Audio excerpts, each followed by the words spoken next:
বুঝছিস, এই পৃথিবীতে কিছু মানুষ আছে অহংকারের ঠেলায় মনে হয় যে আমি আসমান বিলি দৌড়াই, অথচ আল্লাহ বলেছেন অহংকার আমার চাদর, এটা নিয়ে কেউ টানাটানি করবে না।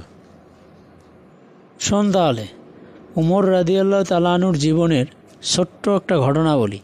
তিনি একদিন মিম্বারে দাঁড়িয়ে উপস্থিত লোকদেরকে বললেন, হে লোক সকল, কয়েক বছর পূর্বেও মক্কায় পারিশ্রমিকের বিনিময়ে আমি মানুষের ছাগল চড়াতাম।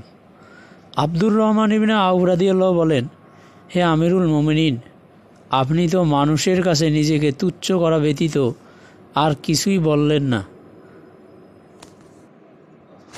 তখন তিনি বললেন, এটি আমার উদ্দেশ্য ছিল, কেননা আমাকে আত্মমুগ্ধতা পেয়ে বসেছিল, অর্থাৎ আমার ভিতরে আমিরুল মুমিনিন হওয়ার অহংকার দেখা দিয়েছিল। তাই চিন্তা করলাম মানুষের সম্মুখে এই নফসকে লাঞ্ছিত করি।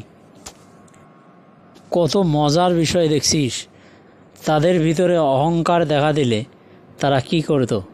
এই জন্যই যাদের ভিতরে অহংকার অনুপরিমাণ থাকবে সেই ব্যক্তি জান্নাতে যেতে পারবে না।